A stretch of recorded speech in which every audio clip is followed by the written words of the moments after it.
want me out here doing this now, look. Graham, let me sort this out. Hold on. Oh, there's some sound.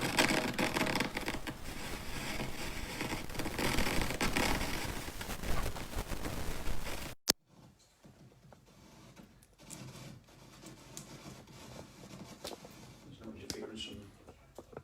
Nope. Give me a Graham now.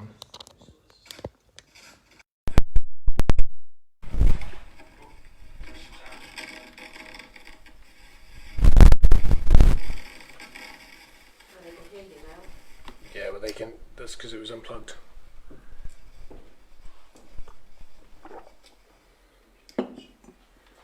Okay, that should be better.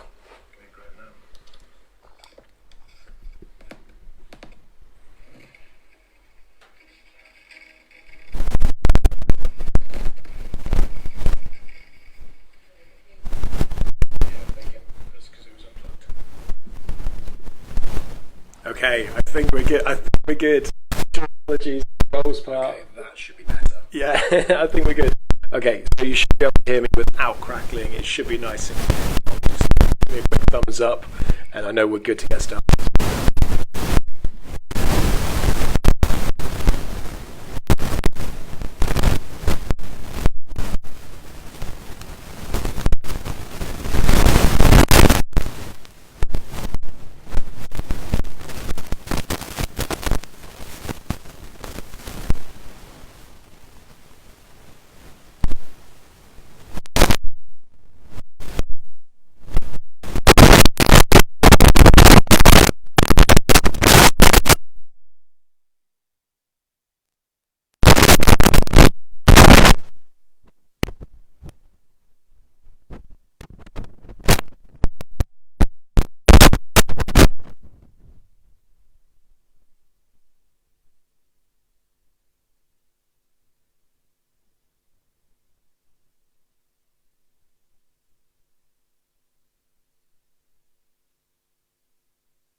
Okay, I'm going to take a risk and say that I've fixed it.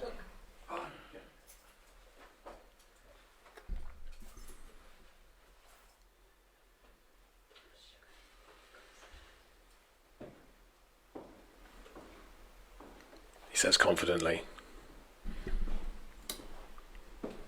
Okay, so with a bit of luck, you should now be able to hear me nice and clear.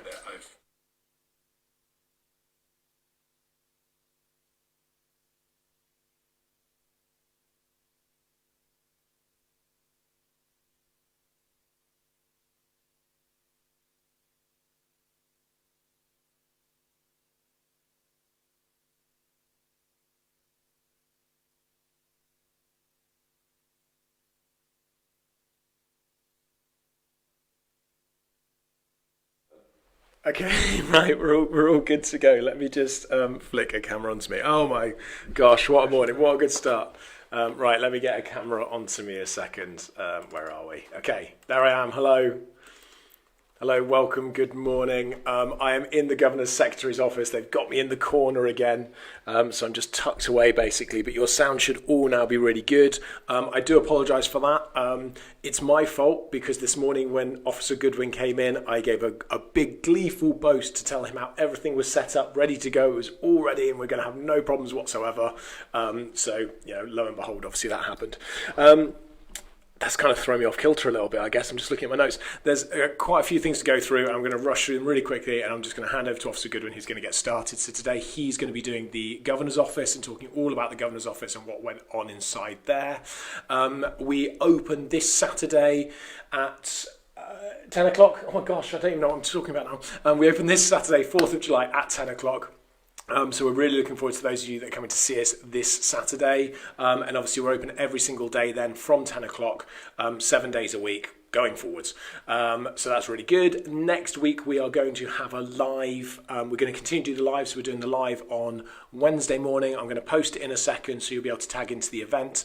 That is going to be still at 11 o'clock. It's going to be an A-wing on the ones. We're going to cover servery. We're going to cover specifically about what prisoners ate, how they ordered their food, the types of things they ate off in terms of the trays and the plates and such like that, because I think you'll be quite surprised to learn more about that.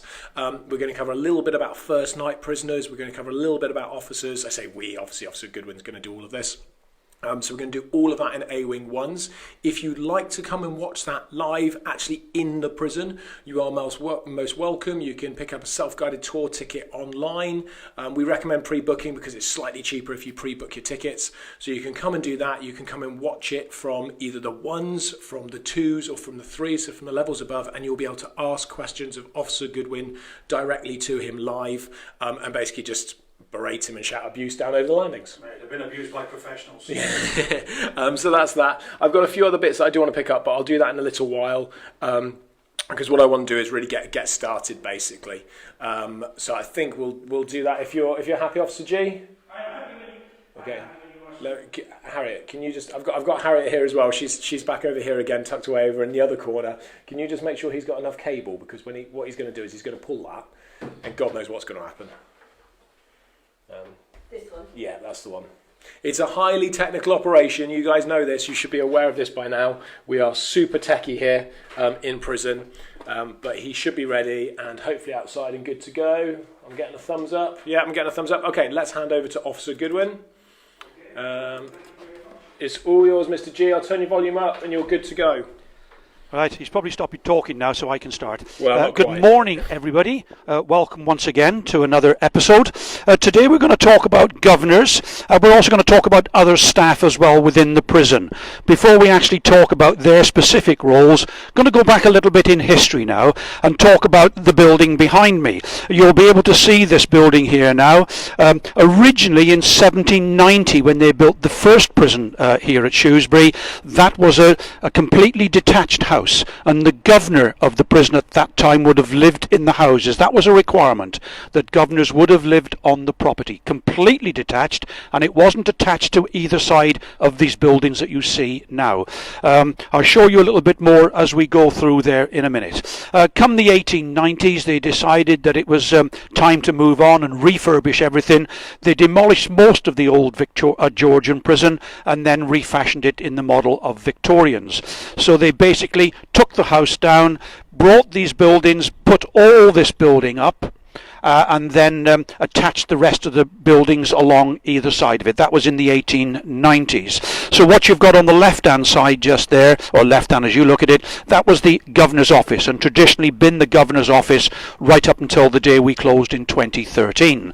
And on the other side, you'll see on the other side there, the camera will pick that up, that used to be traditionally the deputy governor's office, and there was a time when it was used as basically a conference room. So there'd be, and that was very often when they used to have meetings with outside agencies, and if we had what they call the Prison Officers Association, were in negotiations with the governors, it would be held there in the conference room, and we'd have our arguments, good, bad or indifferent, through them time. So basically that's the way it was, and it hasn't changed really since the 1890s. However, above us, that was where the chapel was built. You'll see that it's red bricked, and that doesn't mean that it was new. In actual fact, when the Victorians refashioned this, they refashioned that the way it looks today. So those red bricks are built in the 1890s. And there was basically a full-size chapel up in there where prisoners would attend the services. Going back to the 1890s, it would have probably been a traditional Christian Church of England service. It's only over the years that they've readapted it to meet all different religions that we have today. So yeah, that's the old chapel there. So basically that's 1890s. We're going to step just inside the doors now and tell you a little bit about what it was like when the governors had the house there, and some of those things I can point out. If you'd like to come this way, please.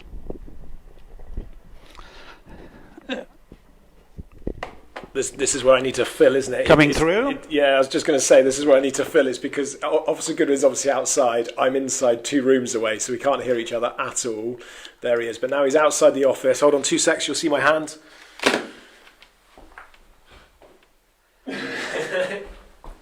He's in there somewhere. And I'm back. Okay, it's all yours, Mr. G. Sorry. Yeah. Okay, so standing in here now, this is just a passageway that passes through into the wings, and like I said, the governor's office was just in there, secretary office, which we'll go into in a minute, and the boardroom and the deputy governor's office here. Interestingly, when this was an actual house, sitting underneath me now and underneath the governor's office, there are big rooms, and they were basically cellars.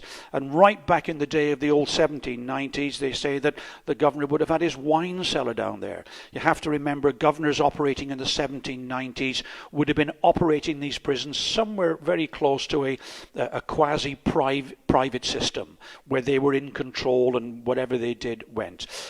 They used to get a stipend. They used to get X amount of money given to them to run a prison, and if they wanted wages, whatever they saved was the difference between their wages and what they spent. So they weren't inclined to spend huge sums of money out there in the prison, as you can well imagine. Sorry, Mr. Goodwin, can I just jump in there a second? Just clarify that. So what you're saying there is that prison governors used to be given a pot of money to run the prison, and whatever they didn't spend, they could keep. Basically, they would have operated very much like a private industry, where they said, "There's your capital, there's your money. Whatever goes on in that prison, you're not getting any more." It was a public service, but not in the way we understand it today. It wasn't taken over by the Home Office until the early 1900s, as such.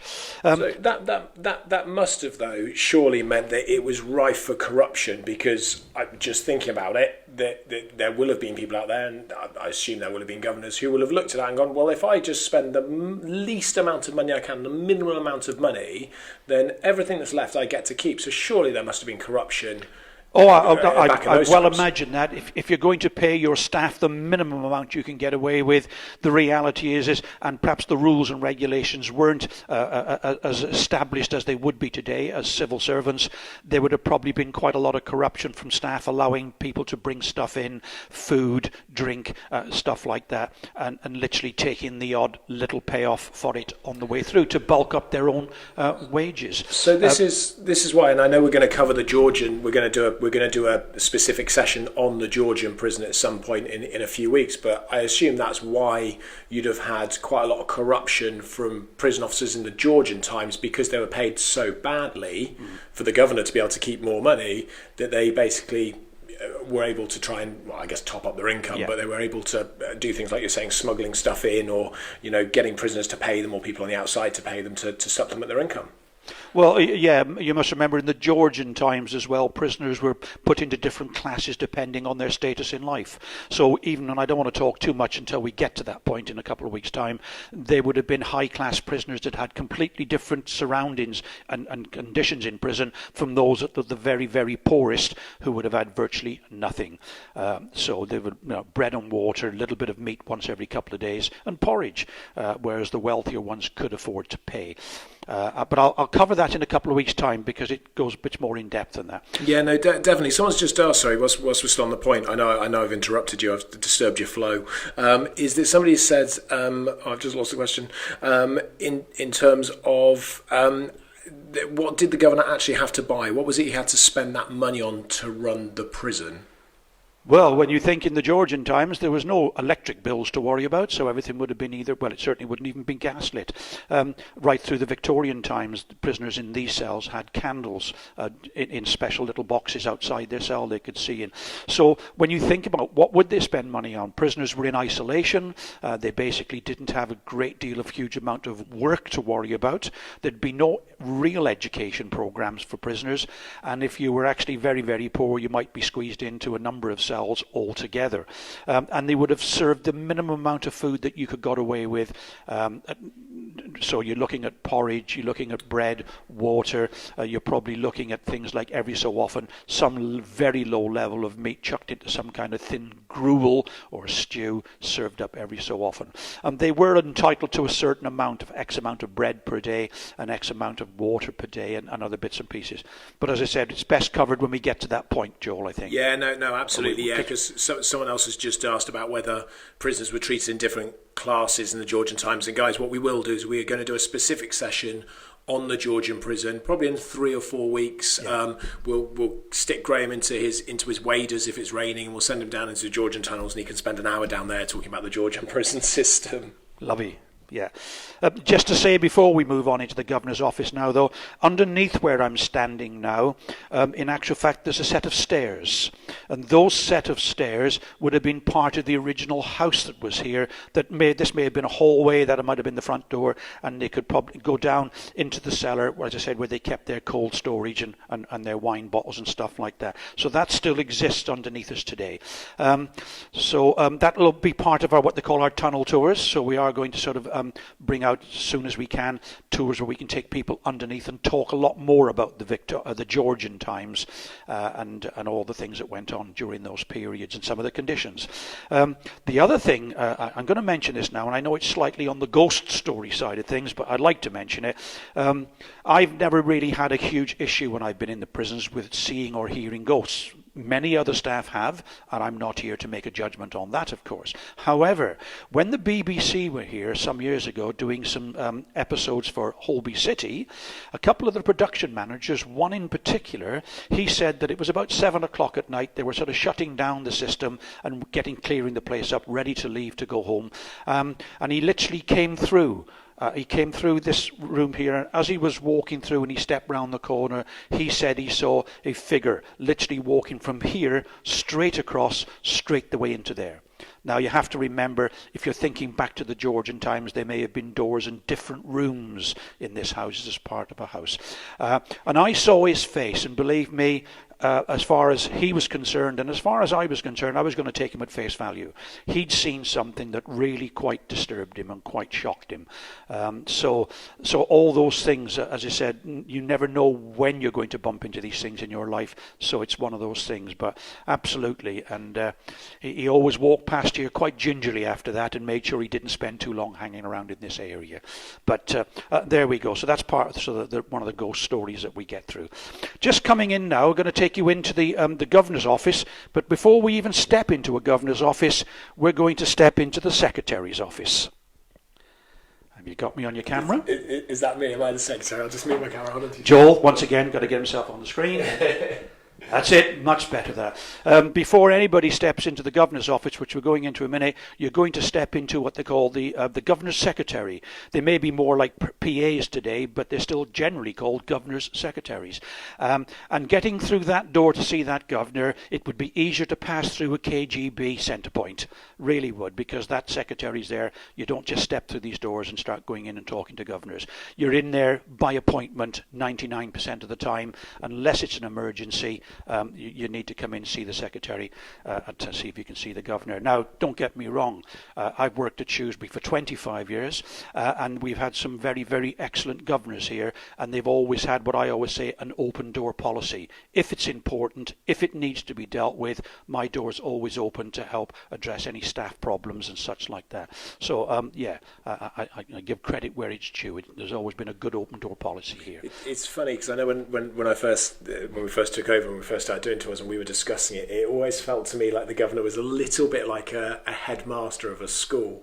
And I know then from spending more time with you guys, and also from meeting Jerry Hendry, the last prison governor here, and spending time with him and actually listening and learning to what a governor has to do, which I know you'll talk about more in a sec when you go into his office, but his actual role, you can suddenly see why his time is so important. I know how important my time is to me during the day, and I'm responsible for a couple of companies and 30, 40 people in terms of staff, but he was responsible for hundreds of people's lives, and not just their lives, but also how everything that affects their families, because they always say when a prisoner goes to prison to serve a sentence, their family serves the sentence as well. They may be serving some element of a sentence as well, so this is the Secretary's office here, and she'll basically just do all those administration things for the Governor and such like.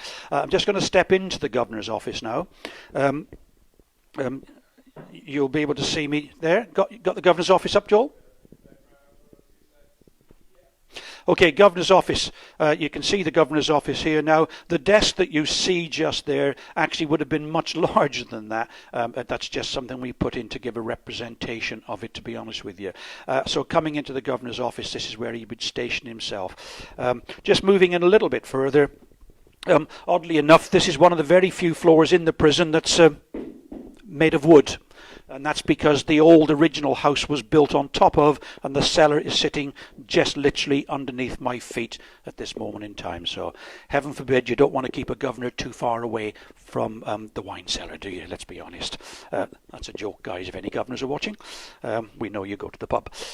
So coming this way, obviously the governor would appear. Now, thinking about a governor's duties, the responsibilities.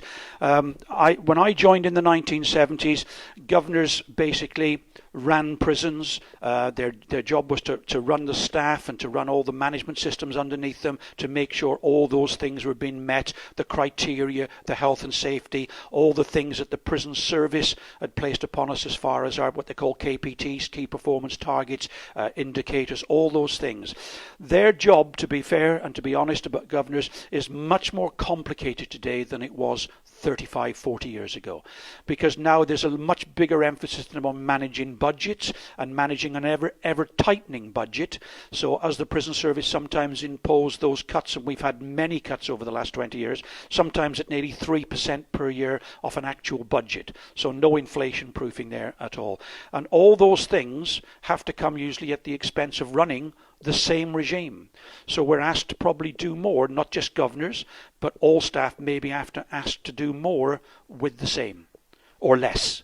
And the reality is that governors have got to manage that. They've got to manage all those things and keep things ticking over to the best. And that can't be an easy job.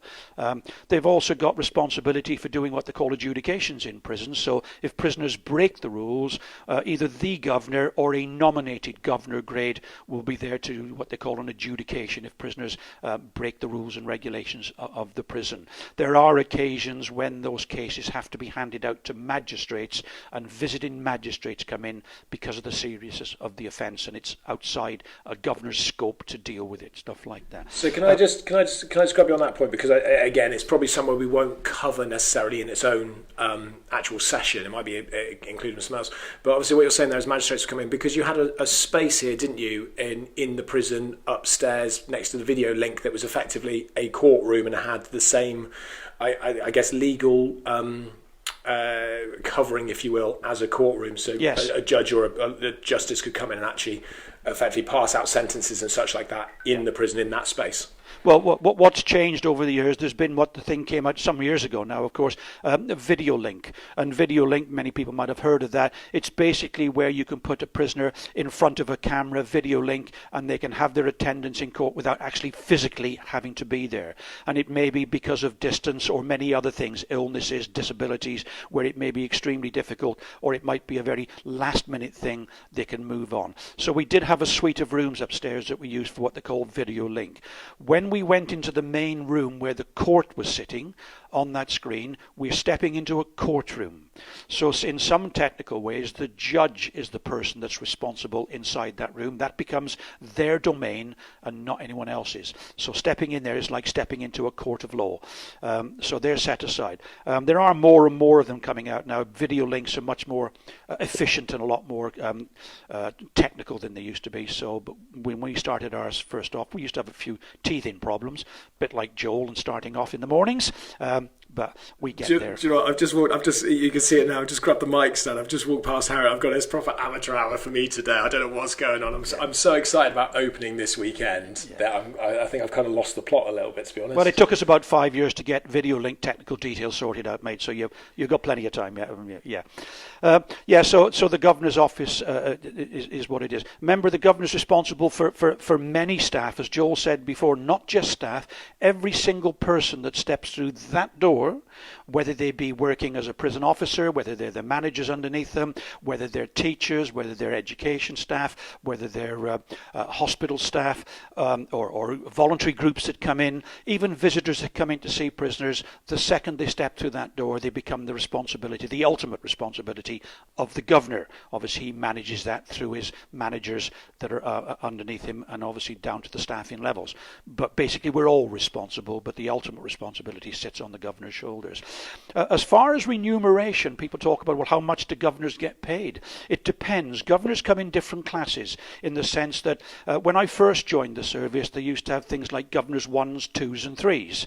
And depending whether you're a 1, 2 or 3, depending on the prison, the qualifications that you got, a governor 1 could run a high security prison, whereas a governor 2 may not be allowed to run a high security prison, but they may be allowed to be a deputy governor or perhaps one of the lower grade governors. And a governor 3 might be able to run a smaller establishment such as Shrewsbury, which only held about 350, a little local prison, and until such time as they gain governor 2 and governor 1 statuses, this may be where their limit may be.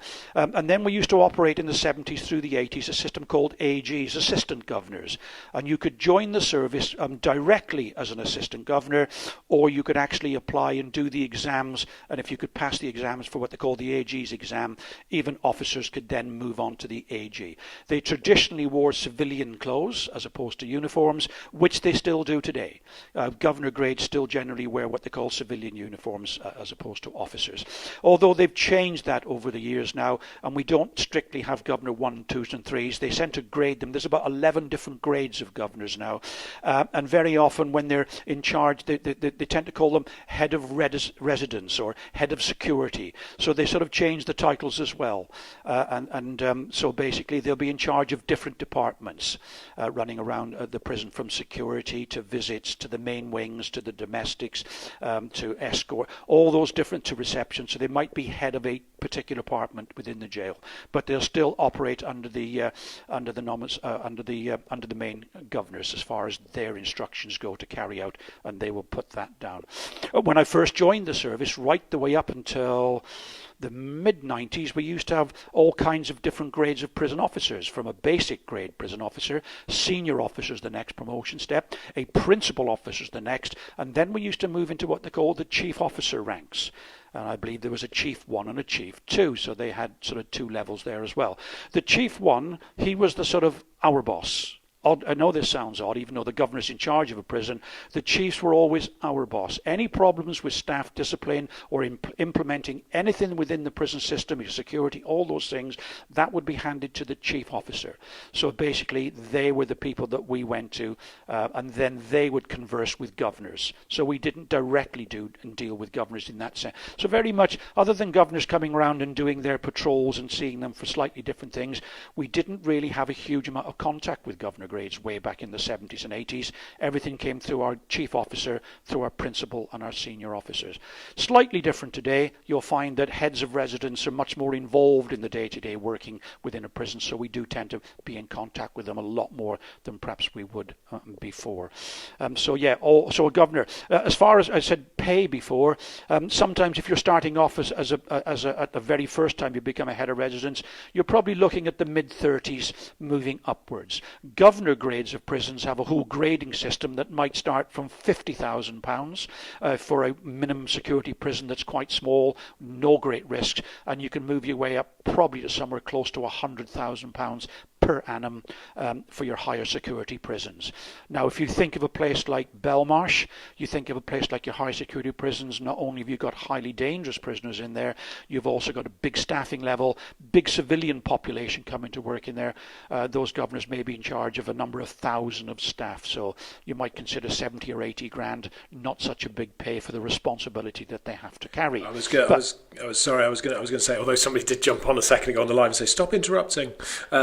It's exactly that. When you think of the private sector, if you think of a CEO, for example, of a company that might be looking after 400 or 500 staff and a multi-million pound turnover, which effectively is what a prison is in the sense of the amount of money that must go through it just for payroll and such like that, you'd be expecting those CEOs to be on 200,000 kind of plus. Yeah. Absolutely. They do operate a bonus scheme for governor grades. I always had a slight problem with bonus grades because bonuses, I don't believe, should belong in the public service. I think people should get paid the right remuneration for what they do, and then they come in and do the job that they're paid to do. Bonus schemes can lend itself to possibly, and I'm not making any assertions here, but it may be slightly manipulated if it's possible to do Okay, that. how do you run a bonus scheme for a prison governor? Is that based on the prisoners not escaping? How do you do that? Meeting KPTs, KPIs, that's key performance targets, but it may be also coming in on budget, or if you're coming in below budget. So if you can come in under budget, you might go, well, that's your bonus that you'll get. And if you fail to come in on budget, you'll get slightly less. And if you go over budget, you may get less again as a bonus. And it may be many conditions laid in there. So I'm not a big fan of bonus schemes when it's put against the value of what you're spending in the first place. Well, you're back into the Georgian times, aren't you? Effectively, if a governor's given a budget and he can not so. I'm not making any suggestions that governors it, intentionally bend rules or try to manipulate the system to protect budgets. I'm not suggesting that for 1 second. But I just don't see the value of a bonus scheme, because if you can give it to governors for achieving their targets, why not give it to all staff? Yeah. Because all staff work extremely hard in a prison, Exactly. from governors right down to the person that may be coming in and cleaning the toilets and making sure everything's clean and tidy and health and safety. Everybody has a value, so you go, well, why don't we give everybody a bonus? Yeah. And you can give make the prison a bonus and share it? Yeah, and you can make the same argument again in a private company, can't you, about bonuses being trickled down all the way through all staffing levels, as opposed to just the top. I think what we'll do on that point, because I appreciate you're giving as much information as you know and you have, and obviously through your years of experiences, at some point what we're going to do is we're going to invite Jerry Hendry in to the prison, who's the last prison governor here, and we'll actually do a session with Jerry where he can talk much more about his role in depth, and also Jerry can talk about a different level, or I guess a different position in terms of rehabilitation, because I know Jerry's done a lot of work with the reoffending services and such, and certainly post his leaving Shrewsbury, I know he went on to do a lot of work in different areas, again in reform, in prison systems, in prison servicing and stuff like that. So it would be really interesting to get him in at some point, and we'll remember those questions, Graham, because obviously he'll be able to answer much clearer, won't he, in terms of the bonus schemes and how that worked and how that changed over the years. I must be honest, just like officers that come into this job and any other member of staff, governor grades, some have a much bigger leaning towards looking at how they can create rehabilitation programs in prison and be really quite good and inventive at that, and others may be more inclined to think about security. There's a balance between the two. All governors have to be aware, obviously, of security and how you fit in those programs in between. On a personal level, Governor Jerry Henry, he was excellent. He encouraged all staff to be involved at all levels, and whatever that might be. So if we could bring something in and we thought it was innovative, and at least say, let's give it a try. Let's see if we can make this work. Let's see if we can get some value out of this. And he would be honest enough to say, I think we need to move on and try something different. And that's a good way to go. Prison service is always evolving, simply because society is evolving all the time, and the kind of nature and the problems and the issues that prisoners bring into prison, they're changing as well. And we have to stay in that very fluid place. Prisons are really quite fluid. Huge amount of routine, and things happen at the same time, in the same time, nearly all the time. But people are fluid. And that means that these things can have their effect throughout a prison system. I always say it's a bit like a wave. Things that go up and things go wrong, and we have difficult times. For a couple of months, the prison can be really difficult to manage because there's just the wrong element in there. We've got problems with this, that, and the other. And then all of a sudden it will level out, and we get, and it runs quietly. And all of a sudden, bang, she'll go up again. And it's like one of those eddies. And it's about keeping the cap on that as best we can and encouraging the lower level as long as we can. So it's never ever a very static thing. I know a lot of people think you can come into the service and you can just tell people what to do and everybody complies. They don't. You manage people. When people come to prison, they have to be managed, and everybody's different, so they all have to be managed in a different way. And that, like you said, that's difficult work. That's difficult work to do. Can I jump onto a couple of questions? Absolutely, okay? Yeah. So there's loads of questions coming in today, absolutely loads. So let's start right at the beginning. So you did cover some of this, I know. Can prison officers become governors? Can they basically start at the bottom and work work their way up? Or yes. Is it that you can just do a course or a management degree and come straight in as a prison governor? Do you have to work on the landings before you can become a governor? No, you can have what they call in the prison service today, what they call direct entry. So sometimes you've got people that have already got university degrees. They'll apply to come in at that management level, one of what they call the lower levels of the governor grades. And basically they'll put a uniform on and probably be an officer for 12 months. Perhaps it might be a senior officer or a supervising officer now they're called for another 12 months. And then they will go into their civilian clothes and start working within the governor grades. There's a lot of controversy over that among staff. They say you don't really learn about running prisons and prisoners and the psychology of being on those landings in 2 years. You just don't. It can take many, many years to get to that place. And you can also apply as an officer. Officers can either go through the normal ranking system and end up being supervising officers. They can also then become what they call CMs, custody managers, and some can then step back up into the governor grades. There are requirements as far as passing tests, exams, and different things. Yeah, so it's possible as an officer to move through those ranks. And I've known many governor grades, excellent governors, come right through the ranks as a basic grade officer and made their way through. And there are some direct entry people coming in, sometimes from university, sometimes they've taken other jobs out in industry. They might be in their 30s by that time, and they can direct entry into the prison service. So we have in service, it's called the accelerated promotion schemes, and then there's the direct entries. Yeah, because there's lots of different directions you can go, aren't there, in prisons? There's lots of different jobs, lots of different roles, lots of different courses you can do, and lots of different types of jails, I guess, that you can work in. So there's a multitude of different levels you can progress through in your career. Yeah. Oddly enough, there have been many prison officers that I've met in my time who are more than capable of going through all the ranking systems and making it to governor grades. It's very much a choice for many staff as well. Very much a choice. Because as a prison officer, depending on your prison, but most prisons have a great variety of different work that officers can do. And they like that variety, and they like the idea of being what they call on the coal face, dealing with prisoners at a face-to-face level, because they say, that's what I'm good at. That's what I enjoy doing. And no 2 days are the same.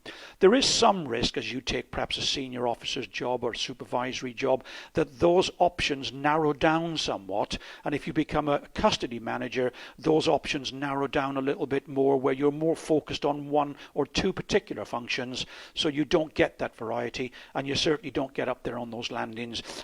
You're going to be sort of more office-based. So when things start going wrong in a prison, you're at the front end of it. And many staff enjoy that variety that they get within their jobs. There are many jobs for officers. A lot of people think you just come in, lock up prisoners. But the reality is you've got staff that work in reception, you've got staff that work on security, you've got staff that work in what they call MDT, mandatory drug testing, you've got staff that become hostage negotiators, extremely difficult bits of work. Some staff volunteer to do what they call tornado teams. They're the riot teams that go out to the different prisons when there's problems with riots and disturbances in prisons. You've got prison officers that work as suicide prevention officers. You've got them working in what they call the safer custody teams. You've got staff that become trainers of staff. They work doing training and take education courses to do training with prisoners, for prisoners, and run different courses, drugs awareness courses. All those things go on. So there is a huge variety. I've got to be honest, all my life I've taken advantage of all those opportunities. And I can only say at the end of it, I've had a varied career. And I've had it. Now, not all staff want to do that. Some are happy just doing that same piece of work, and they enjoy working on the landings, and that's great too. Every prison needs that, the coalface, really good, competent officers doing their job. Simple as that. Yeah, I think it's fair to say, Graham, your experience is unmatched in from what I've seen, and I've said it before, and I'll say it again. You should absolutely write a book. Well, I toyed with the idea, but there are many, many staff that work in prisons that can tell all the same stories, had all the same experiences as me. I never know. It's one of those things. I don't know why people would want to pick the book up. I'm going to start a petition. Get Officer Goodwin to write a book. Yeah, I read a book once by an ex-officer, been in the job for 5 years, and when you read the book and read what he was saying, you just knew. I said, this is not the way I remember. I don't remember this. He was using phrases and talking about prisoners in really condescending terms all the time. Now, that might happen occasionally, It does. But this idea that he was putting this real dark picture and everybody then in prison, they were all bits of scum that were in prison. And basically the whole theme. I put the book down. I couldn't read it anymore because it's not the reflection that I've got in the 38 years that I spent in the service. And that's true of 99.9% of staff that work in prisons. So if I wrote a book, it would be an honest book. And it isn't going to start talking in controversial terms. There are controversial things that I would talk about, but not in the sense that I'm going to be honest and talk about it as my life as a prison officer. That's exactly what people would want. That's exactly the point of it. But anyway, look, let's move on to the next question. Funny enough, it's interesting how you I love listening to it when you're talking. You obviously just drop in different things so casually. And one of the things you just dropped in completely casually was that staff can train in hostage negotiation. And suddenly questions came in going, hold on a second, what hostage negotiation? And that brought up a number of questions. So I think what we'll do is we'll pick that up next week when we're in the wing, when we're actually next to the cells. And we can talk more about that because I know that's something you've done and you've experienced yourself. Here's a good one. Again, I guess an instance of the times and where we were and where we are now. What's the split between male and female in terms of governors and governor grades in prisons?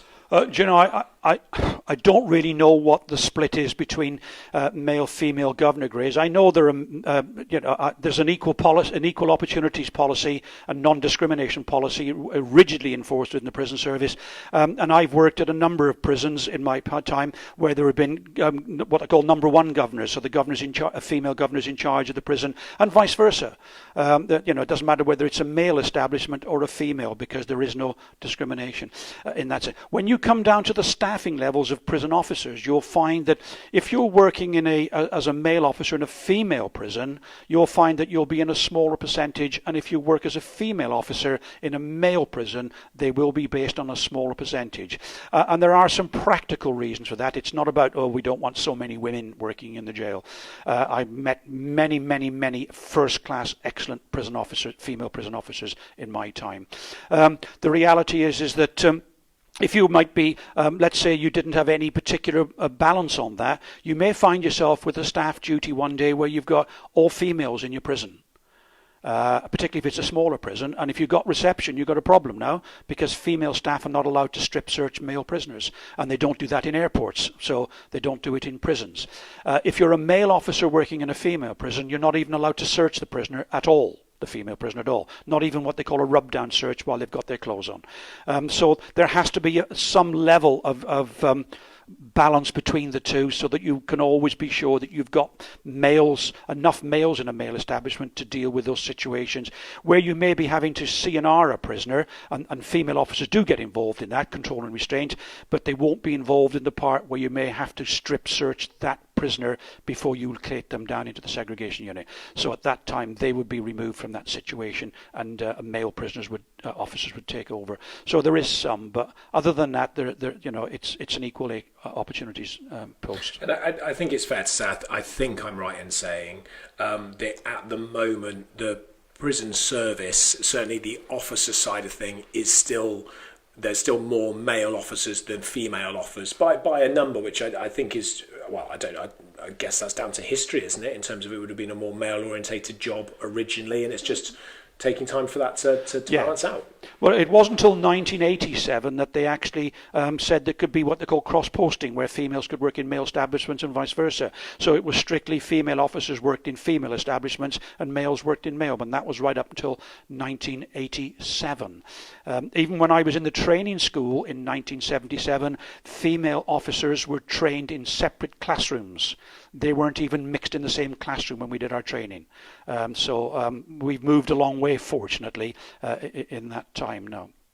Okay, let's pick this one up because, again, another popular question that's been asked a few times. The governor's job, in terms of the hours, was it a 40-hour week, and was it a 9 to 5? Was it done shifts with the deputy governor? Did one of them always have to be here? How did that that work? I don't really look into the sort of governor's terms and conditions that much, but however, I do know some basics, and it's quite a complicated system they work. They sort of might be paid, their base salary might be based on, let's say, a 49 or a 40-hour working week. However, there's all these other things tagged on, like all-hour allowances, and they are expected to turn up at a prison and be at a prison when it's necessary to do so. So there may be times when governors spend a lot more time in their prison than perhaps they would do under normal circumstances, and there may be little or no remuneration for that. So, but I can't really say definitely. Perhaps when we invite Jerry, if he comes in, he will explain that a lot more. But there's all these what they call contractual and extra hours and add-on hours and all hours contracts and all these things that go on, which don't exist for officers. Officers are based on an average of a 39-hour working week, and any extra time they do, they get paid overtime or take toil time off in lieu for. Yeah, and was there a set term for a governor at a prison? So were they only at a prison for a certain amount of years and they had to move on to another prison, or could they just stay there indefinitely? There was a bit of, I think there was a bit of a policy. I don't think it was written down hard and rule, but in my experience, the vast majority of governors, like I said, I've seen a few, 3 or 4 years in a prison, 5 at a push, and they'd be moving on somewhere else, either to a promotion or to what they call a sideway move somewhere else. And that may be a prison service policy that said, once again, Jerry may be more accurate at that than me, based on we don't want governors to stay in the same establishment. They might become too comfortable in that position and possibly too comfortable with the staff. So keep moving them on, and it keeps them on their toes, and probably the new governor that comes in, then it keeps prison staff on their toes as well. Jerry was one of the longest serving governors that I've ever worked under at Shrewsbury here. One of the longest. He did at least twice as long as any other governor that I've bumped into. Been through quite a few governors at Shrewsbury, about 7 or 8 I think in 25 years. Except for Jerry, who was the longest lasting. You're a challenge to manage, Mr. Goodwin, that is why. Well, we like to move governors on every so often anyway. Let's be honest. Should I start packing up my office now, sir? Yeah. I'm just flicking through again a few different questions. In what instance would a prisoner be put in front of a governor, and would there always be an officer present? Right. As far as meeting the governor goes, very often the governor, to be honest with you these days, the governors that are running the jail, I've got a huge amount of work to do other than just doing interviews with prisoners. So that might be handed down to one of the lower, or deputised down to one of the, what they call the lower level governor grades, heads of residences, or the deputy governor.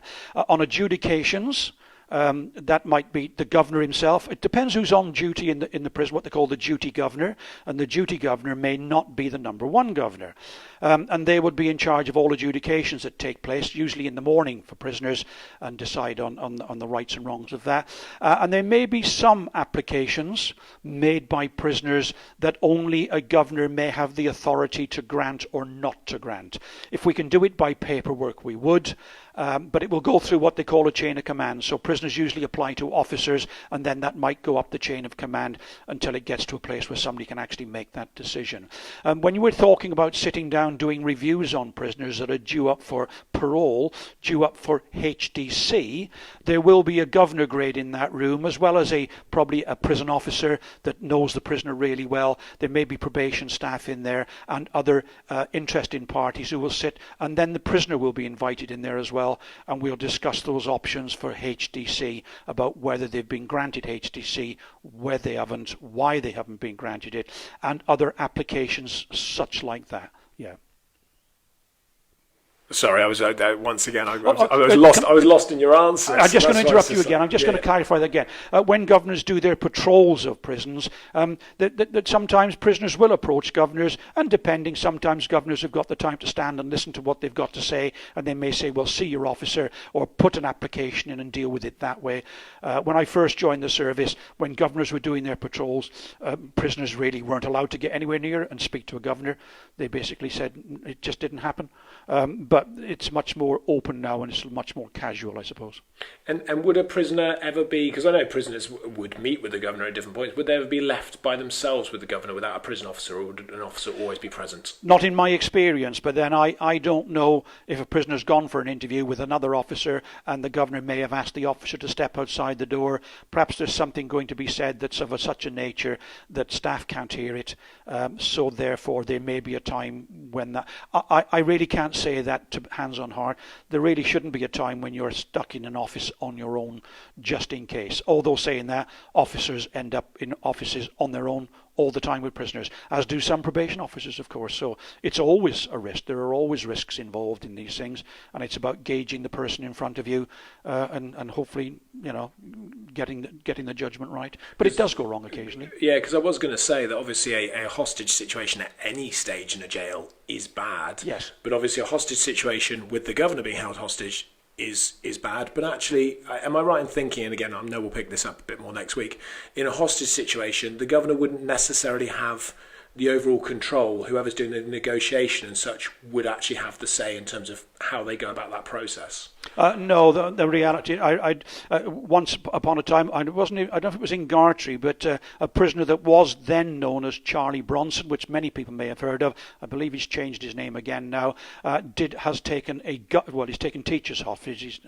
He's had a number of occasions where he's taken hostages within the prison, taken prisoners hostage, taken a teacher hostage, and he actually took a governor hostage, I believe, if not once, but twice. So there must be times when they're isolated to a position where that prisoner feels that they can be in control by shutting office doors, locking doors, jamming the doors up. But hostage negotiations are they're complicated things. And you only ever use officers as hostage negotiators. You use officers as hostage. Once you're at the door or at that barricade, as it may be, basically that's your control then. There are other people around the place obviously keeping an eye on, and management will be taking an interest. There's a whole process about that, and I can explain that better when we get to that point, I think, Joel. Yeah, no, absolutely. Because otherwise, I think that's perfect. Otherwise, we move too far off the point. Yeah. So we've had an ex-prisoner who was here, I think, in the 80s and 90s. So it was probably slightly different then, saying that they could remember when the governor used to go around and do cell inspections. But it is true that the governors didn't spend all their time in the office. They would spend a fair amount of time in the wings and chatting to officers, chatting to prisoners, and doing those kind of things. Yeah, it depends on the prison. I remember when I first came to Shrewsbury. Remember there was no association. There was no showers other than one shower a week for prisoners. They had potties in their cells. So the reality is sometimes we had what they call a hiking PO. One of the principal officers was known as a hiking PO, and their job for the day was to hike around the prison, calling in at all the departments to make sure everything was tickety-boo, everything was working right, the staff were doing what they should be doing, and everything was working properly. And they might come up onto a landing, a hiking PO one day. Hello, Mr. Goodwin, good morning, how are you? I'm well, sir. I'd report how many prisoners I've still got in cells or what's going on. And he'd go, let's take a little walk around. So he may walk around the landing and pop into the occasional cell, talk to the odd prisoner, and then come out. But he would never, if he was going to have any complaint about something that a prisoner was doing or the state of their cell, he very rarely spoke to the prisoner. That principal officer would come back and talk to me. That was my responsibility, and he would tell me to deal with that, not the prisoner directly. That's how a hierarchical system works, of course. And so governors would be the same. I remember on Sundays there used to be a rigid inspection day. Every Sunday, without fail, in the morning mostly, we'd allow the prisoners out, and not for long, to come out and clean their cells and get themselves tidied up and make their beds, all the usual things that they would have to do, that you see sometimes on the older films. Then they would all be locked up, and then a governor would come up onto the landing with a chief officer, with a governor grade, and very often walk past all the cells. Literally step past all the cells and look in all the cells, check them out and walk around, and then report back to the officer at the time. Not so rigid today. That may be because there's a huge lack of staff in prisons, and like I said, governors are now tied up with many other functions than doing those things. So that tradition of doing that guaranteed inspection once a week is not so rigid. It might happen in some prisons, I don't know. Some prisons might still hold that, other prisons might do it differently. But I do know that it isn't as easy to do as it used to be, because there just isn't the staffing available around anymore to manage it, which I think is a shame, personally. I think sometimes it's about keeping standards up. On that same space that we're on at the moment, stick and whistle parades. That somebody must be talking that's either an ex-officer or a current officer. No, that's from Joel, age 37. Joel, what's his surname? Is that Joel from Stafford? Yeah. You're too young to remember that. Stick and whistle parades. When I first come to Shrewsbury and when I was in Gartree before that, you'd have a parade in the morning, staff sometimes in the gatehouse or on the main wing, and very often the chief officer, the principal officer, bring you to attention and ask you to draw out your batons, that's the stick, from your pockets, and also to present your whistle. The two things that you must have when you walk into a prison would be your baton on you and your whistle. So it was called the stick and whistle parade. Is your whistle on your chain there? Yes, it is. I was going to say, I can see your whistle right there. It's on the other one. Sorry, I've got it on the other chain. I don't use it in here because I don't need to, but it's on the other chain. And heaven forbid you if you hadn't got your stave, as they used to call them, truncheons in those days, or your whistle, because quite rightly you'd be told your safety and the safety of other people may rely on you having to draw that baton or use that whistle. Remember, in those days, there were no cameras running around landings like there are today. There were no personal radios that staff carried. Virtually all staff carry radios today. So when you were on the landing, if you weren't close to an alarm bell, you might need to use that whistle, or you might need to use that staff as a last resort. Stick and whistle. And they would also give you instructions for the day. So what would happen is they'd tell you what went on the day before for any staff that may not have been on duty. Keep an eye on this. There's been a bit of problem up on A-Wing during the yesterday afternoon between those prisoners there, so keep an eye on them, make sure everything, keep a lid on things as best you can. So it was about pre-warning staff about any issues that may come up during the day and anything else. So that was useful to have the staff briefings because it prepared staff for the day. So there's so many good questions coming in. I'm concerned we won't have enough time to go through. We'll run slightly past 12 because we did start late because we had a slight sound issue. So we'll go through a few. Were prisoners on first name terms with officers and the governors, or did they use other ways of addressing them? There are different prisons operate in different ways. There's a very strong tradition within the prison service that the vast majority of prisoners call prison officers boss. That they can call, and very often they might say to me, prisoners that never come into prison before, and you can see they're nervous, they don't know how to react or behave. They might go, what do I call you? And I always say, you can call me anything you like, just don't call me late for breakfast. That's all that matters. So sometimes they'll call you Mr. Goodwin. If they get to know you quite well, they might call me Mr. Goodwin. Mr. G sometimes can be quite casual. Sometimes I've known prisoners for so long, and in and out these jails for 20 years, it's just G. Very rarely gets down to a Christian name. I think they feel more comfortable not using that because in front of other prisoners they're worried that other prisoners may look at them and go, a bit friendly with the staff, bit of a grass is he and all that stuff. And I very often have used prisoners' first names. Not always. It depends on the situation and that time, but I've never had a problem by using prisoners' first names. It doesn't get in the way of my authority. It doesn't get in the way of the job that I'm about to do. So if I need to discipline them in some ways, being on first name terms does not imply that somehow we're the best of mates and I'm going to let them get away with something that I wouldn't let other people get away with. But all staff operate differently. But prisoners generally, it's nearly always boss. It's easy. It's non-committal. It isn't a derogatory term. It's one of those things. When I was in Gartree prison, you have to remember that I was sitting there with prisoners that were locked up for the IRA. There were prisoners there, when you think of Reggie Kray was there, and many other prisoners of those kind of infamy as well. Basically, and they're serving life. Some of them are serving life times 2 or 3. They can call you whatever they want, because what are you going to do? Let's be honest. I think that's a fair point. And do you know what? They're going to look at you and go, and so what? Okay, so you're going to nick me to go down the block. I'll give you a harder time than you ever give me. So the reality is it can be as flexible as it needs to be, and that's the reality of the situation. But Sorry, we're just having a moment in the secretary's office over here, Harry and I. In fairness, there are some ex-prisoners on, and they're saying that they used to call you Mr. G, and they liked Mr. G, and that's what they did. And I think everyone seems to have nicknamed you a little bit, Mr. G or Officer G. That's going to be your Twitter handle. And that's it. And I suppose from their part, it's an easy, comfortable phrase to use. I don't have a problem with it. And very often I would use and when we're down to jail, I'd very often use their first. Why not? What's the difference? I think those days are long gone. When I first come, prisoners were referred to by their surname, and that was it. And sometimes they're numbered, just like you tend to see when you look at Mr. Mackay, got my eye on you, Fletcher, and it would be, Fletcher, come here. And that wasn't unusual in the service that I joined originally, to call prisoners by their surname. If you've got a number of prisoners with the same name, you'd put their last three. Or you'd ask them, Jones, what's your last three? 746, boss. Okay, you're the man I want, or you're the man that I don't want. So yeah, that's changed a lot over the years, so it tends to be a little bit more casual today than it used to be. No, that makes perfect sense. And let's bring it right up to modern day. So obviously social media is a huge thing now. You can find out anything about anybody pretty much on social media. So somebody's asked, do governors and actually prison officers and prison staff now use different names, like pseudonyms effectively, so prisoners can't identify them outside of work? I know part of the answer to this because I'm married to somebody that works in a prison. Well, some do and some don't. It depends on. It's very often depends on the social media you're going to use. I'm a member of a couple of Facebook sites which are basically purely for staff and retired staff. One is for what they call memories, and that's for staff to come on that remember some of the old days and post the old photographs and tell the old stories.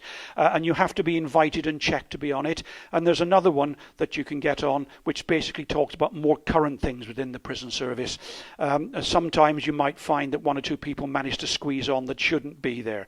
But yeah, you must remember, working in Shrewsbury, when I walk around this town, even today, I still bump into people that know me. And they've known me all the time I'm here. They know where I live. They know the pubs I drink in. I've seen you stood outside the front door in your uniform as we've been opening the doors, and I've seen ex-prisoners walk past and go, Mr. G, morning, yep. Mr. G. Yeah, I've had prisoners walk past here even while we were doing the tours, walking past, yeah, Mr. G, what you doing? And we've had to stop and have a little chat, and they've moved on. Local prisoners, I see them all the time.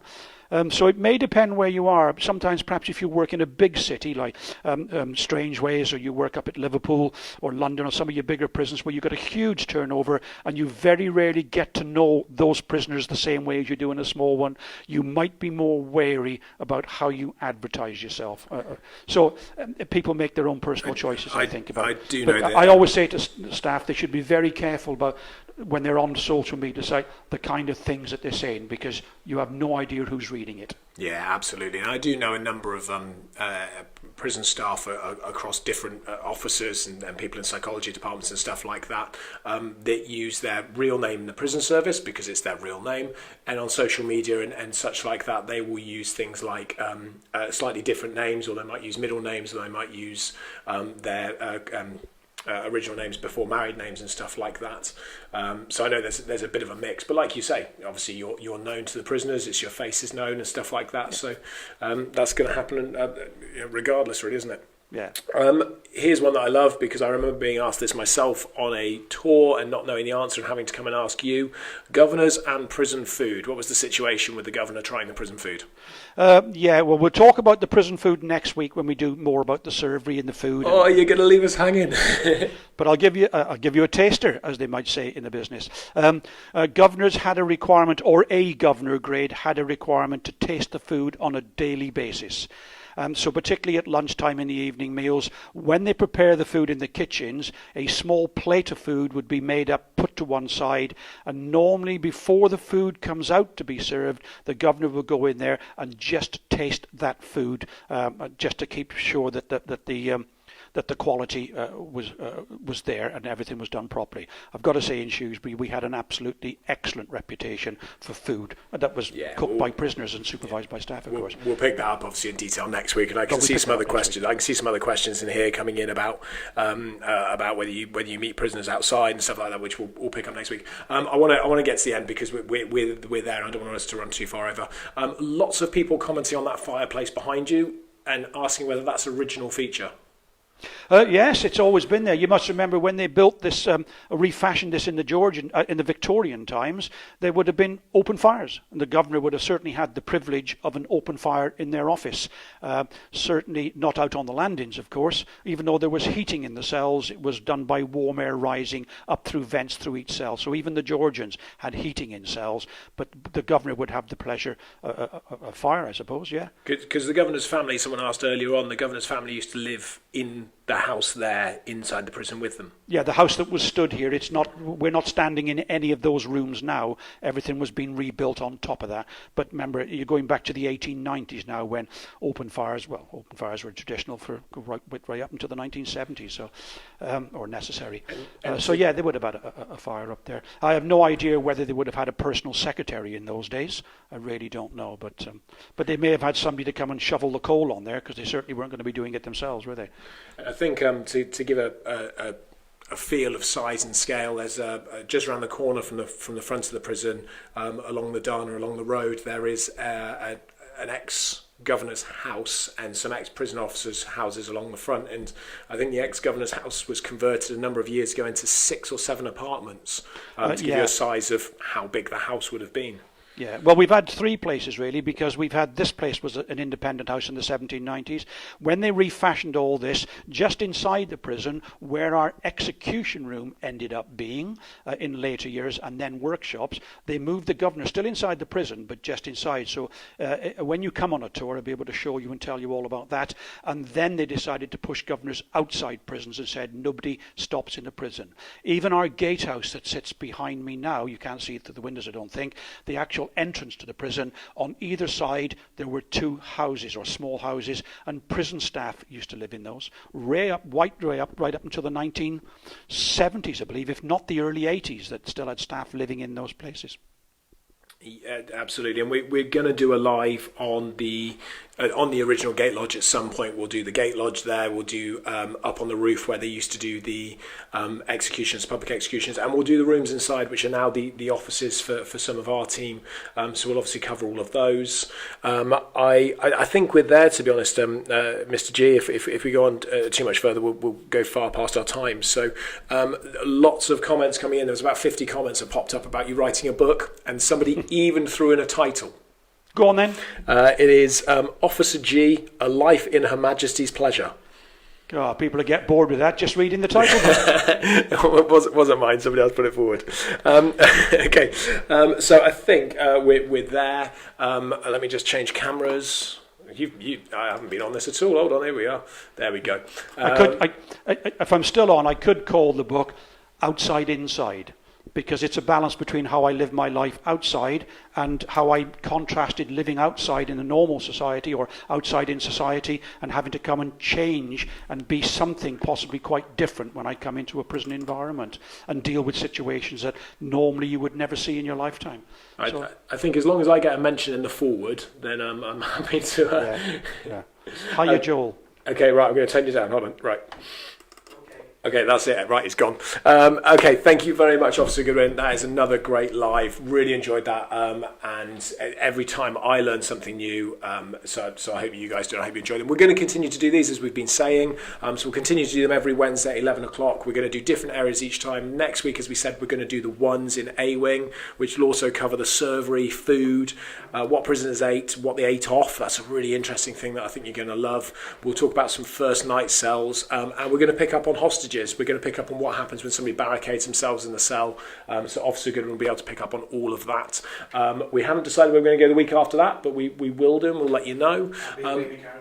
Apparently Officer Goodwin's on holiday, so a road trip down to Shepton, but we're going to do those, so please do join us for that. If you want to come in and view that actually here, you can do that. If you book your tickets online, then you can get self-guided tickets slightly cheaper than you can on the door. So that's next week, and we'll be doing that obviously at 11 o'clock. We open this Saturday, so if you're going to come and visit us, we really look forward to seeing you this Saturday. If you're planning on coming over the next couple of weeks, we do have a promotion running. When you book your tickets, if you just enter in the discount code PRISON10, then it'll give you 10% off all of our guide-led tours, activities and events. I'm just looking to Harriet, see if I forgot to plug anything. Good to go. Okay, brilliant. So I've got all these different plugs. So we've been given our certification about... Hold on, Mr. Officer Goodwin's throwing things at me. We've been given our certification by Visit England, which shows that we are good to go, that we're completely COVID safe. As obviously we've been talking about for a while, both here and at Shepton Mallet. So please don't have any concerns about coming to visit us. We've got 28 hand washing stations throughout the site. We've got so much space, it is unbelievable. So we really were built for social distancing. Couple of last things. Most Haunted are coming back on the 11th. So we're going to have our first paranormal investigation on the 11th, which we're really excited about. So if you want to see more about that, jump on the Most Haunted websites. Someone said about, okay, I'm not going to mention that one. And we are going to do another live. There will be a live this weekend on Friday or Saturday, an evening one. I'm not sure if it's just going to be me by myself or if Stacey and Lauren are going to be joining me. I need to confirm that. So all those great things are happening. And please do continue to jump onto the lives. And I think that's it. I think I've got everything. That was a whirlwind. Sorry, I had to just get it all off at the end because it was late. And I promise I will try next week to make sure we don't have any technical issues. We'll go for it, see what happens. Thank you very much, everybody. That has been us today on the live, and we will see you next week.